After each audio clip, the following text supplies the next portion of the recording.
적금 대신 모아볼 국내 월배당 ETF들 한번 쭉 보도록 하겠습니다. 주요 배당주 늘 안내드리고 있으니까 구독, 좋아요 부탁드리고, 또 속리할 수는 있지만 일단 코스피가 미쳤습니다. 엄청난 랠리를 대선 이후에 보여주고 있고, 여기에다가 배당이 굉장히 주목을 받고 있죠. 배당 여력 되는 기업들은 이제 배당을 하고 이런 것들을 좀 유도를 하겠다. 지금 우리나라 배당 상량 너무 낮은데 이거를 좀 평균까지라도 끌어보자 라고 얘기를 하고 있습니다. 그러다 보니까 정말로 많은 배당주 ETF가 있는데, 그 중에서는 여러분들이 관심 가질 월배당, 월급처럼 따박따박 받을 배당주 ETF들을 좀 정리를 해봤습니다. 일단 은행 쪽, 그리고 리츠 쪽, 확실히 리츠 쪽이 굉장히 시가 배당률이 높은 모습들을 보여주고 있고, 그 다음에 고배당주 주식들 위주로 모아둔 것, 그리고 코리아 밸류업 지수 역시도 타이거에서 운영하는 거는 월배당을 주고 있고, 수수료 같은 경우는 대부분 저렴한 모습을 보여주고 있습니다.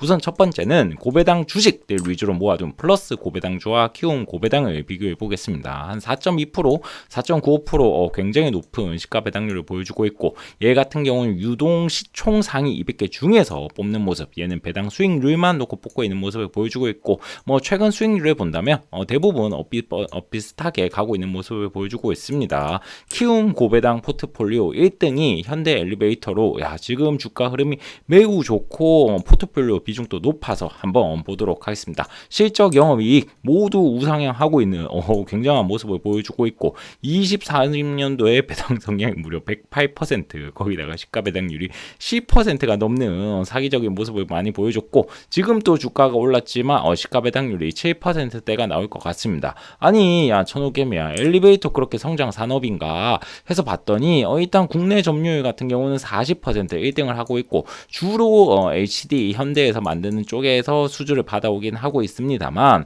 아무튼 설치도 하고 점검도 하면서 잘 운영이 되고 있습니다. 그러면 얘가 모멘텀을 받으려면 결국 해외 수출이 필요한데, 해외 수출 비중 같은 경우에는 현재 20%대 정도밖에 나오진 않습니다. 2015년도에 호기롭게 우리 3배 더 올리겠다라고 발표를 했지만 아직까지 한 4에서 5천원 승주 해외 매출이 나오고 있으니까 그렇게 높지는 않은 모습이다. 근데 그러면 도대체 왜 이렇게 많이 올랐을까 라고 해놓으면 배당 성량을 20%대 정도로 하다가 우리 이제 배당 성량 확 올리겠다라고 발표를 했고, 물론 이게 좀 지배 구조랑 엮이기도 하지만 어쨌든 소액 구조 주주들 입장에서도 받을 수 있는 건 굉장히 좋고, 여기다가 50% 이상을 했고, 앞으로 자사주 소각도 유대로를 한다라고 얘기를 하고 있는데, 자사주 비중 역시도 7%니까 나쁘지 않은 모습을 보여주고 있습니다. 여기다가 최근에 확실한 수급이 들어온 게 남북 경협주로 수급이 굉장히 많이 들어왔다고 합니다. 2018년도 역시도 개성공단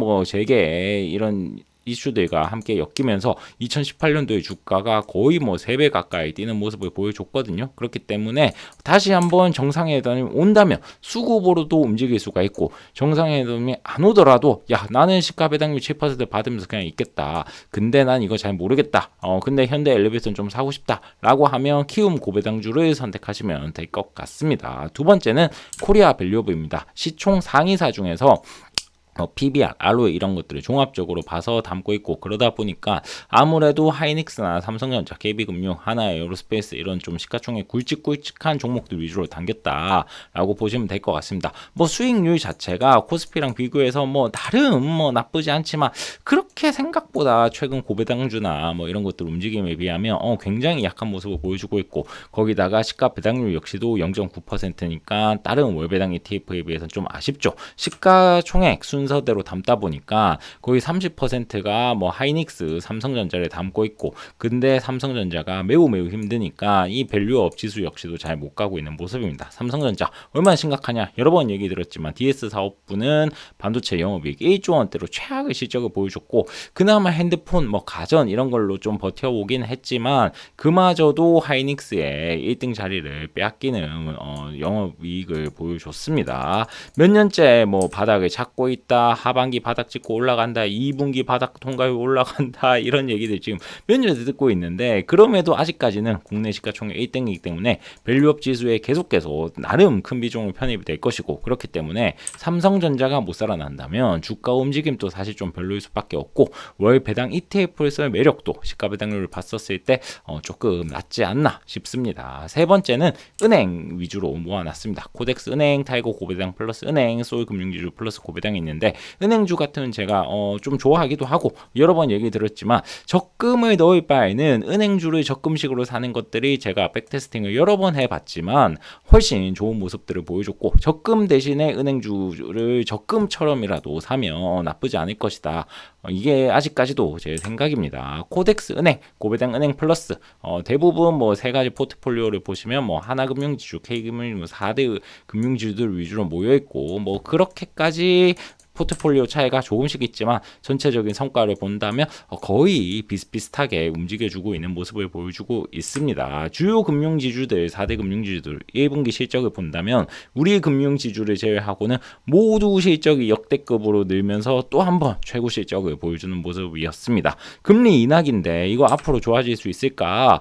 큰 리스크가 없다면 그렇게 보입니다. 주담대가 계속 늘어나고 있다라는 기사들이 쏟아지고 있고 역사적으로 초금리였던 20년, 21년도 이거 너무 저금리 시대 때 은행주가 안 좋을 것이다 라는 우려도 있었지만 역대급 실적을 기록했죠. 너도 나도 대출을 받다 보니까 은행 주식이 엄청나게 오르는 모습을 보여줬습니다. 물론 정치적 리스크도 있습니다. 예대 금리차 이거 문제 있다. 콕 집어서 이재명 대통령이 얘기를 하면서 가상금리 역시도 톡 때려버렸죠. 확실한 경고를 했습니다. 이거 너무 벌어졌다라고 하고 이제 기사들이 또 신한 KB가 심각하다라고 얘기하고 있죠. 하지만 은행 같은 경우는 지금 국채 금리도 오르고 있고 여기다가 가계대출 관리하려면 가상금리 이거 쉽게 못 내린다. 이거 우리가 너무 내렸다가 우리 은행으로 다 몰려오면 왜 너희는 이렇게 가계대출 관리 안 했냐 또 문제되지 않겠냐 라면서 서로 눈치 싸움을 하고 있습니다. 근데 만약에라도 가상금리를 인하를 하게 돼서 은행 수익이 줄게 된다면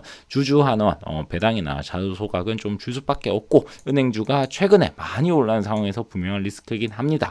그럼에도 불구하고 제 생각은 현재 적금 금리 넣어봤자 뭐 2% 뭐 이것저것 다 해봤자 3% 조금 높다면 온갖 조건들 다 갖다 붙여서 최대 납입불 30만 원 이런 것들이 있는데 거의 모든 구간에서 제가 백테스팅을 여러 번 해봤을 때 심지어 이런 하락 구간에서도 역시도 모으고 모았다면 어느 순간 놓고 본다면 배당까지가 있기 때문에 적금보다 좋을 확률이 매우 크거든요. 그렇기 때문에 역사적으로 그랬다. 앞으로도 그럴 것이기 때문에 적금 될 바에는 예금 은행 주식을 사시라라고 얘기를 드리고 싶습니다. 제가 이렇게까지 하는 이유는 내가 돈을 1억 원을 은행에 맡긴다. 지급 준비율을 10%만 잡더라도 시중에 또 풀어지는 통화량은 최대 10억 원이 된다라고 얘기를 하고 있습니다. 국내 지준율은 7%이기 때문에 사실 이것보다 더 올라가겠죠. 그렇기 때문에 예적금이 자산시장을 장기간 이길 수 없는 원리이기 때문에 가급적 예적금보다도 주식으로 오셨으면 합니다. 네 번째는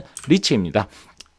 국내에 리츠들이 많이 있지만 아무튼 월배당을 주는 두 가지 리츠 ETF를 들고 왔고 대부분 시가 배당률이 높지만 수익률 자체는 굉장히 안 좋은 모습들을 보여주고 있습니다. 이거 거의 코스피보다도 안 좋은 모습을 보여주고 있고 금리 하락기에 리츠들 좋아야 되는데 이거 왜 이렇게 안 좋냐 라면서 여러 가지 분석들이 있지만 아무튼 떨어지는 주가로 주가 배당률만 16%, 6%, 8%, 9%, 8%, 7%, 7%, 10%, 11%, 14% 나오고 있는 게 이게 배당을 올려줘서 좋은 게 아니라 주가가 너무 부진해서 지금 이 사단이 났다라고 보시면 될 것 같고 내부 거래도 너무너무 많고 대기업 자산 유동화 도구란 얘기도 있고 유상증자 막 때려가지고 그러다 보니까 희석되고 주당 배당금이 감소되는 거 아니냐라는 얘기도 있고 야 너희 내부 거다 보니까 너무 고입찰로 사주는 거 아니냐 이런 얘기들이 엄청나게 많이 있습니다.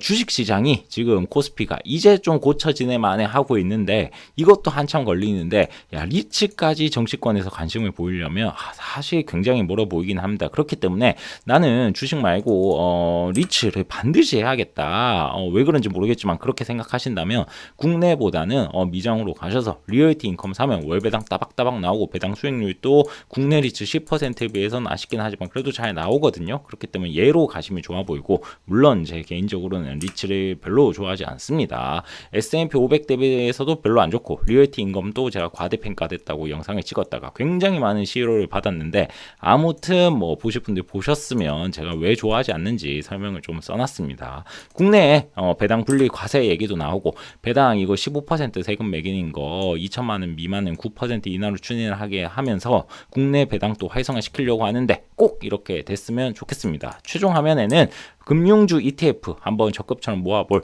은행, 보험, 증권 중에서 뭐가 가장 좋을지 찍어둔 영상이 있으니 보실 분들 보셨으면 좋겠고, 전호개미 구독, 좋아요 부탁드립니다.